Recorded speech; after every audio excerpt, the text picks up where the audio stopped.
بسم اللہ الرحمن الرحیم۔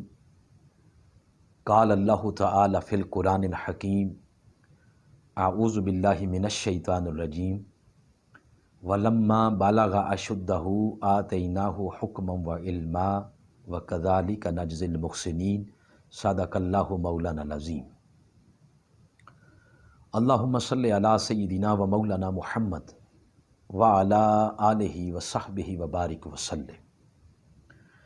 معزز ناظرین و سامعین، اللہ تعالیٰ کی توفیق سے اور حضور اسلام کے توسل سے ماہ سیام کے اس پر نور ماحول میں مرکزی نظامت دعوت منہاج القرآن انٹرنیشنل کے زیر اہتمام آن لائن دروس عرفان قرآن کی ان نشستوں میں ہم شامل ہیں۔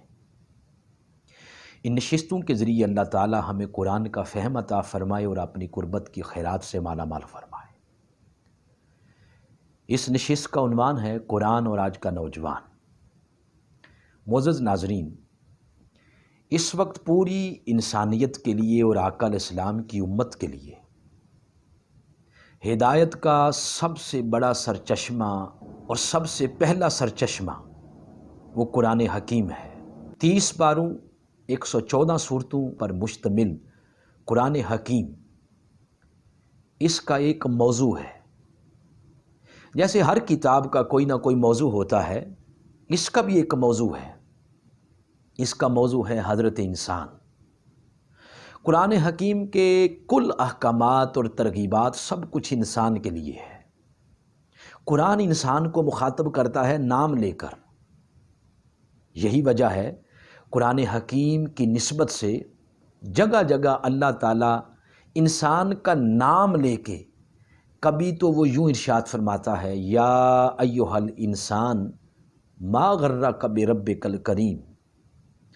کہیں انسان کا نام لے کر وہ یوں ارشاد فرماتا ہے یا ایھا الناس قد جاءتکم موعظۃ من ربکم۔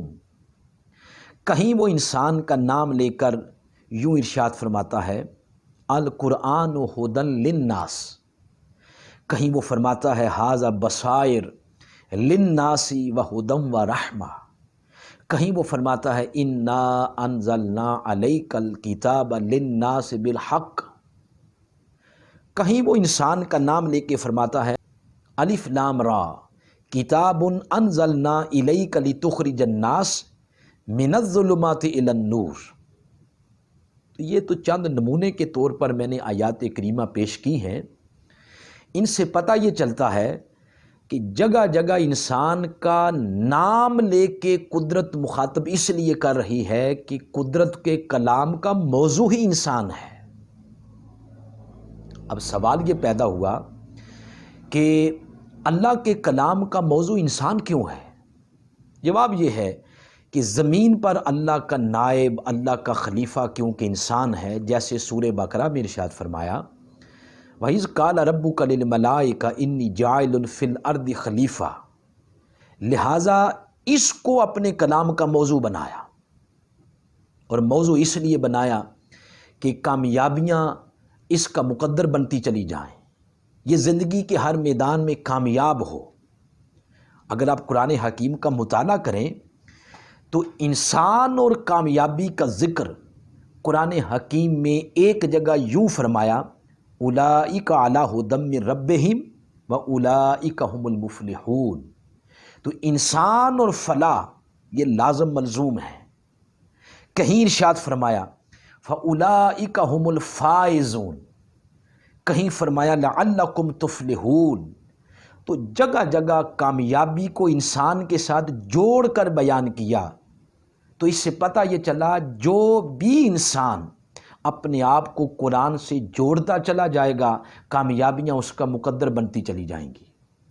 جس نے بھی قرآن کی تعلیمات پر عمل کیا کامیابیاں اس کے ماتھے کا جھومر بن گئیں۔ جس نے بھی قرآن کو اپنی زندگی کا حصہ بنایا اور اپنے تعلق کو قرآن کے ساتھ مضبوط کر لیا، قرآن اس کو ہاتھ سے پکڑ کر اس کو اس کی منزل تک پہنچا دیتا ہے۔ ناظرین کرام، زندگی میں کوئی ایسی کتاب نہیں جو 100% انسان کی کامیابی کی گارنٹی دے۔ اگر 100% انسان کی کامیابی کی گارنٹی اور ضمانت کوئی کتاب دیتی ہے تو وہ صرف قرآن حکیم ہے۔ لہٰذا انسان عمر کے جس حصے میں بھی اس پر عمل کرنا شروع کر دے، کامیابیوں کے زینے طے کرتا چلا جائے گا۔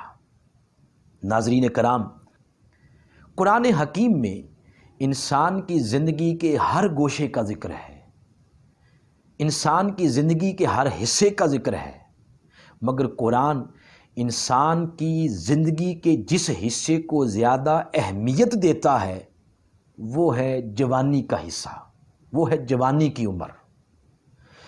ناظرین، قرآن حکیم میں جوانی کے لیے مختلف جگہوں پر مختلف الفاظ استعمال ہوئے ہیں۔ مثلا سورہ انبیاء کے اندر ابراہیم علیہ السلام کا ایک واقعہ بڑی ڈیٹیل کے ساتھ بیان ہوا۔ اس میں ایک لفظ استعمال ہوا، قالوا سمعنا فتن یذکرہم یقال لہ ابراہیم۔ تو یہاں پر جو لفظ استعمال ہوا فتن، فا تا اور چھوٹی یا، اس کا معنی ہے نوجوان، یہ ابراہیم علیہ السلام کے لیے استعمال ہوا۔ ایک اور جگہ قرآن حکیم میں الفتیۃ کا لفظ بھی جوانی کے معنی میں آیا ہے، جیسے ارشاد فرمایا اذ اول فتیۃ الی الکہف، سورہ کہف کے اندر یہ لفظ الفتیہ یہ جوانی کے معنی میں آیا ہے۔ ایک اور جگہ قرآن حکیم میں لفظ استعمال ہوا ذریہ، یہ لفظ بھی جوانی کے معنی میں استعمال ہوا ہے، جیسے فرمایا فما آمن لموسیٰ الا ذریۃ من قومہ، چند جوان موسیٰ علیہ السلام پر ایمان لے آئے، تو یہاں پر یہ لفظ جوانی کے معنی میں استعمال ہوا۔ سورہ یوسف کے اندر حضرت یوسف علیہ السلام کی جوانی کے لیے لفظ استعمال ہوا لما بلغ اشدہ، اس کا معنی بھی جوانی ہے۔ تو آپ نے دیکھا مختلف قرآن کے مقامات پر مختلف الفاظ جوانی کے معنی میں آئے ہیں۔ پھر انسانیت کا جو کلائمیکس ہے، انبیاء کرام، ان کی جوانی کا ذکر بھی قرآن حکیم میں بڑی ڈیٹیل کے ساتھ آیا ہے۔ ابراہیم علیہ السلام کی جوانی کا ذکر، موسیٰ علیہ السلام کی جوانی کا ذکر اور حضرت یوسف علیہ السلام کی جوانی کا ذکر آیا۔ ان کی جوانی کے تسلسل کو بیان کیا، اس لیے بیان کیا کہ آج کا نوجوان اور قیامت تک کے نوجوان انبیاء کرام کی جوانی کا ذکر قرآن حکیم میں پڑھیں اور ان کو پتہ چلے کہ وہی جوان ہے قبیلے کی آنکھ کا تارا، شباب جس کا ہے بے داغ، ضرب ہے کاری۔ انسان ان ہستیوں کی جوانی کے واقعات پڑھتا چلا جائے اور اپنی جوانی کو ان کی جوانی کے نور میں رنگتا چلا جائے۔ ناظرین کرام، آئیں ہم قرآن حکیم سے ایک واقعہ جو حضرت ابراہیم علیہ السلام کی جوانی کو بڑی ڈیٹیل کے ساتھ بیان کرتا ہے، اس کو اس غرض سے بیان کرتے ہیں کہ ہماری آج کی نوجوان نسل ان تعلیمات پر عمل کر کے اپنی اس منزل کو پالے جس منزل کی طرف قرآن حکیم لے کے جانا چاہتا ہے۔ ناظرین کرام، قرآن حکیم کا سورہ ہے سورہ الانبیاء، 21 نمبر سورہ، 17 نمبر پارہ ہے۔ اس میں حضرت ابراہیم علیہ السلام کی جوانی کا ذکر آیت نمبر 51 سے کیا۔ یہ اس وقت کی بات ہے جب ابراہیم علیہ السلام بابل شہر میں تھے اور آپ کی عمر مبارک تھی 15 سال۔ ایک دن آپ نے اپنی قوم کے چند لوگوں کے سامنے یوں فرمایا اذ قال لأبیہ وقومہ ما ہذہ التماثیل التی انتم لہا عاکفون۔ چند لوگ بیٹھے ہوئے تھے تو ان کے سامنے ابراہیم علیہ السلام نے ارشاد فرمایا کہ یہ کیا مورتیوں کی پوجا کرتے رہتے ہو؟ آپ نے بتوں کو، یعنی وہ جن کو خدا تصور کرتے تھے، ان کو فرمایا مورتیاں۔ آگے سے ان لوگوں نے کہا قالوا وجدنا آباءنا لہا عابدین، کہ ہم نے تو اپنے آباء و اجداد کو دیکھا ہے وہ انہی کی پوجا کرتے تھے، انہی کی عبادت کرتے تھے۔ ابراہیم علیہ السلام نے ان کی اس دلیل کو یہ کہہ کر رد کر دیا، فرمایا قال لقد کنتم انتم وآباؤکم فی ضلال مبین، تم بھی اور تمہارے آباء و اجداد سب گمراہ تھے، رستے سے بھٹکے ہوئے تھے۔ جب انہوں نے دیکھا کہ یہ ہمیں اور ہمارے آباء و اجداد کو گمراہ کہہ رہا ہے تو آگے سے کہتے ہیں قالوا اجئتنا بالحق ام انت من اللاعبین، کہ یہ حق کی طرف بلانے والے ایک تم ہی رہ گئے ہو۔ ابراہیم علیہ السلام نے جب یہ دیکھا کہ اصل موضوع سے ہٹ کر یہ میری ذات پر اٹیک کرنا ان نے شروع کر دیا ہے، تو آپ نے دوبارہ ان کا ذہن اصل موضوع کی طرف متوجہ کرتے ہوئے ارشاد فرمایا قال بل ربکم رب السماوات والارض، یہ درمیان میں تم میرا ذکر کیوں لے آئے ہو؟ میں تو تمہیں تمہارے اس رب کی طرف بلانا چاہتا ہوں جس نے آسمان پیدا کیے ہیں اور جس نے زمینیں پیدا کی ہیں۔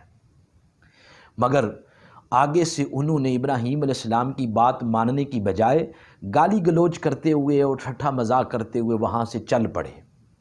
جب وہ چل پڑے تو ابراہیم علیہ السلام نے ان کو پیچھے سے آواز دے کر مخاطب کیا اور فرمایا وَتَاللَّهِ لَأَقِیدَنَّ أَصْنَامَكُمْ بَعْدَ أَن تُوَلُّوا مُدْبِرِينَ، فرمایا یہ تمہارے بتوں کے ساتھ میں نے کیا کرنا ہے یہ میں نے سوچ لیا ہے۔ اتنی بات کہہ دی، وہ اپنے گھر چل پڑے اور ابراہیم علیہ السلام اپنے گھر آ گئے۔ کچھ دنوں کے بعد اس قوم کی ایک عید آ گئی، ایک میلہ آ گیا جس کا نام مہرجان تاریخ میں ملتا ہے۔ بابل شہر سے 3 کلومیٹر کے فاصلے پر اس کا انعقاد ہوتا تھا۔ پوری قوم میلے پر چلی گئی، ابراہیم علیہ السلام باوجود نہیں گئے۔ آپ نے پیچھے سے ایسا کیا کہ گھر سے کلہاڑا لے کر بت خانے داخل ہو گئے، اور قرآن فرماتا ہے فَجَعَلَهُمْ جُذَاذًا، ایک ایک بت کو توڑنا شروع کر دیا۔ کسی کی بازو توڑے، کسی کی ٹانگیں توڑی، کسی کا سر توڑا، کسی کی آنکھیں پھوڑیں۔ الا کبیر، مگر جو وہ بڑا بت تھا اس کو نہیں توڑا، اس کے کندھے پہ کلہاڑا رکھ دیا تاکہ دیکھنے والوں کو یہی پتہ چلے کہ یہ کام اس نے کیا ہے۔ یہ کام کر کے اب گھر آ گئے۔ جب میلہ ختم ہوا اور قوم واپس آئی اور واپسی پر وہ پہلے بت خانے میں داخل ہوئے، جب بتوں کا حال دیکھا تو قرآن فرماتا ہے قالوا من فعل ھذا بآلہتنا انہ لمن الظالمین، اپنے ہاتھ سر پہ رکھ لیے اور چیخو پکار شروع ہوگی کہ ہائے ہمارے خداؤں کے ساتھ یہ حال کس ظالم نے کیا ہے۔ یہ بات جیسے جنگل میں آگ پھیلتی ہے اس طرح پھیل گئی۔ نمرود آ گیا، وزیر آ گئے، مشیر آ گئے، بیوروکریٹس آ گئے، پوری بابل شہر کی عوام اکٹھی ہو گئی، ہجوم ہو گیا، اور ایک دوسرے سے پوچھتے ہیں کہ یہ کام کس نے کیا ہے۔ اب وہ لوگ جن کے سامنے ابراہیم علیہ السلام نے دھمکی لگائی تھی وہ آگے آئے اور کہنے لگے قالوا سمعنا فتن یذکرہم یقال لہ ابراہیم، ہم نے ایک نوجوان سے سنا تھا وہ اس طرح کی باتیں کر رہا تھا، غالباً اس کا نام ابراہیم ہے۔ نمرود نے جب یہ سنا کہ اس کا نام ابراہیم ہے تو اس نے وزیروں سے پوچھا، مشیروں سے پوچھا، بیوروکریٹ سے پوچھا، جاگیرداروں سے پوچھا، سرمایہ داروں سے پوچھا کہ بھئی آپ میں سے کسی کا بیٹا تو نہیں؟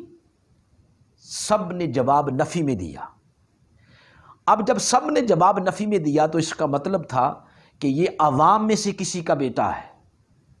اس سے یہ پتہ چلا کہ جب بھی دور ابراہیم علیہ السلام کا ہو یا آج کا یا قیامت تک کے لیے کوئی بھی دور ہو، جب بھی جھوٹے خداؤں کے خلاف آواز بلند ہوئی، جب بھی ظلم کے خلاف حق کی آواز بلند ہوئی، اس آواز میں وزیروں کی آواز شامل نہیں ہوتی، وڈیروں کی نہیں ہوتی، جاگیرداروں کی نہیں ہوتی، سرمایہ داروں کی نہیں ہوتی، اس آواز میں غریبوں کی آواز شامل ہوتی ہے۔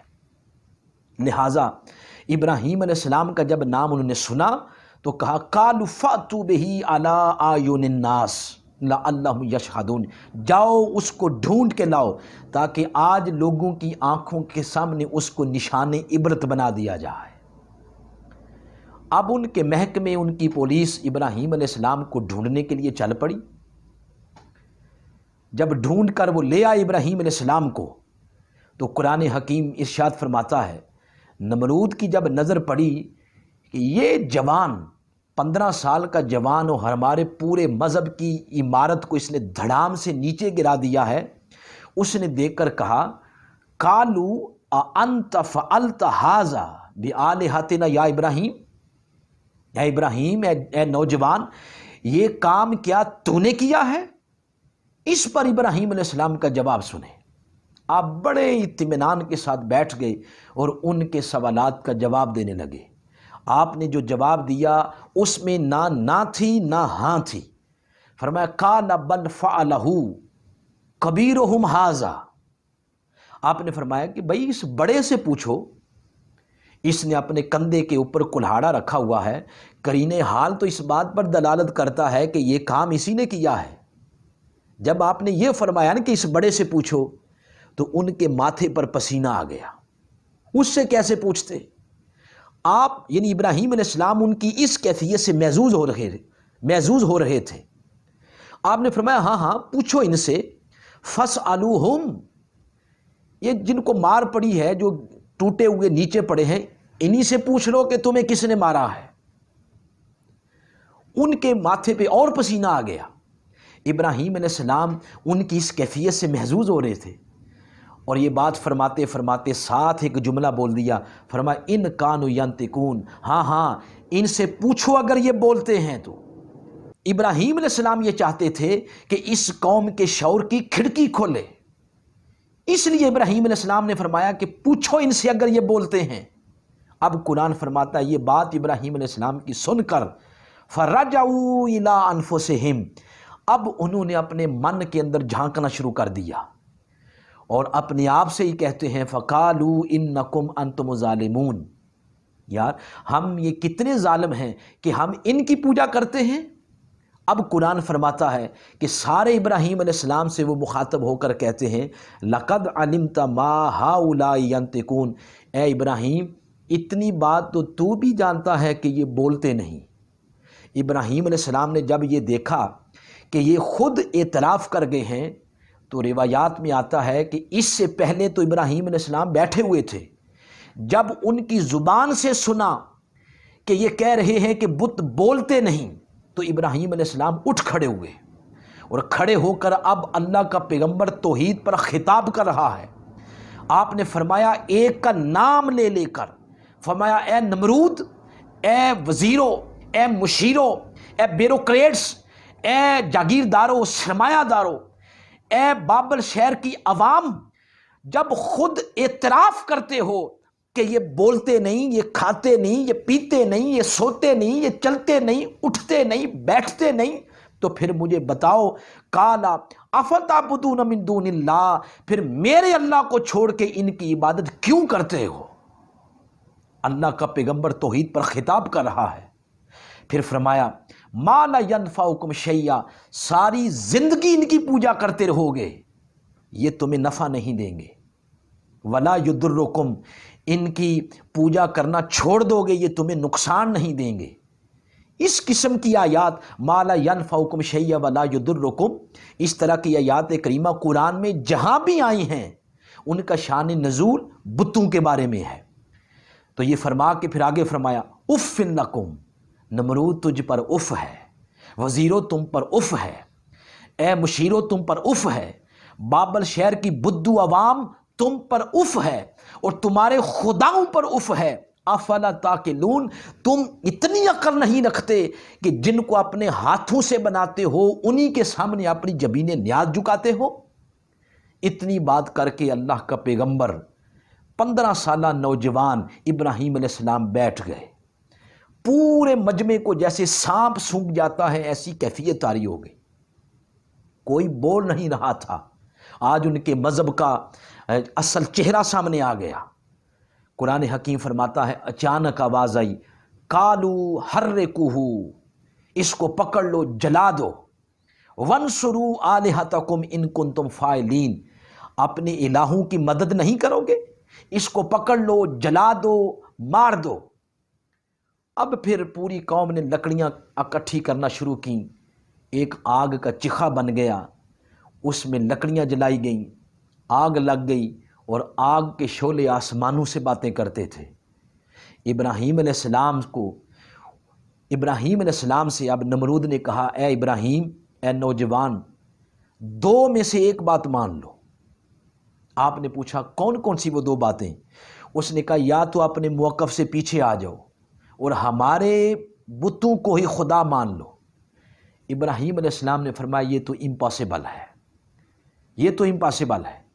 تو اس نے کہا پھر اس آگ میں جلنے کے لیے تیار ہو جاؤ۔ ناظرین کرام، اب وہ جس بات پہ میں آپ کو پہنچانا چاہتا تھا وہ بات آ گئی۔ ابراہیم علیہ السلام نے کہا نمرود، جس آگ سے تو مجھے ڈرا رہا ہے، اگر میری جوانی کے نور میں طاقت ہوئی، میری جوانی کی عصمت، میری جوانی کی طہارت، میری جوانی کی پاکیزگی، اس میں اگر طاقت ہوئی تو آج میں تیری آگ کی فطرت کو بدل کے رکھ دوں گا۔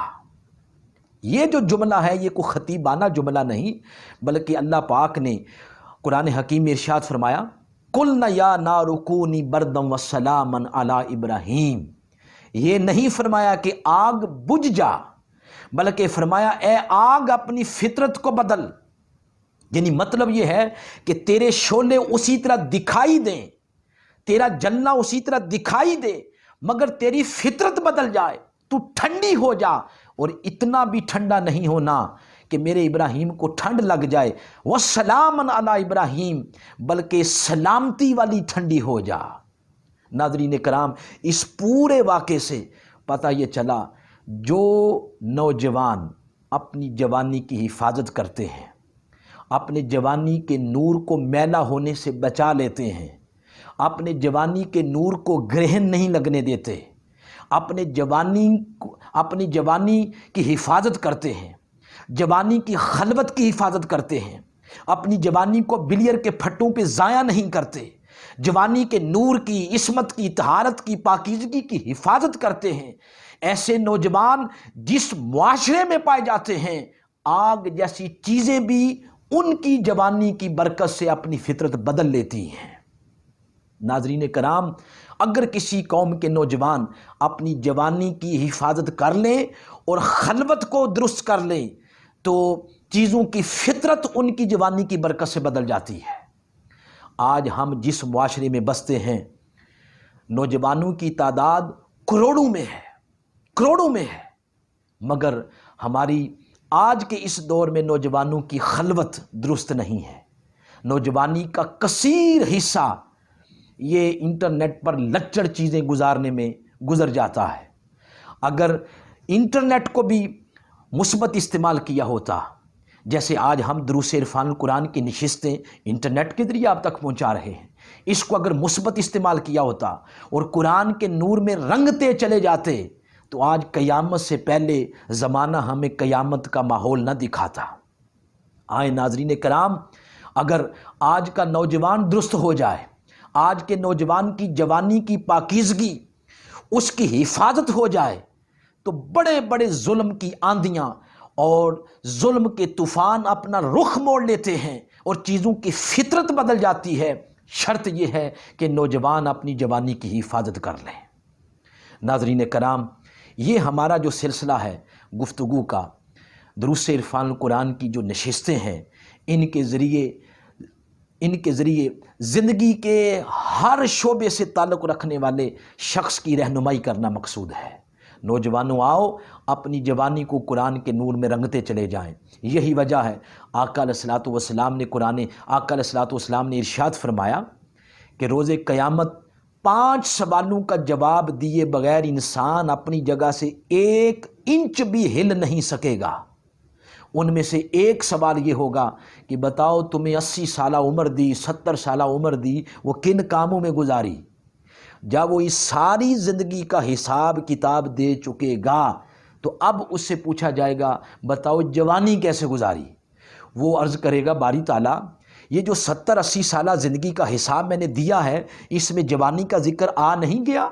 تو اس کو بتایا جائے گا کہ اے نادان، قرآن میں جوانی کا ذکر الگ سے آیا ہے، لہٰذا آج یوم قیامت جوانی کا حساب و کتاب بھی الگ سے لیا جائے گا۔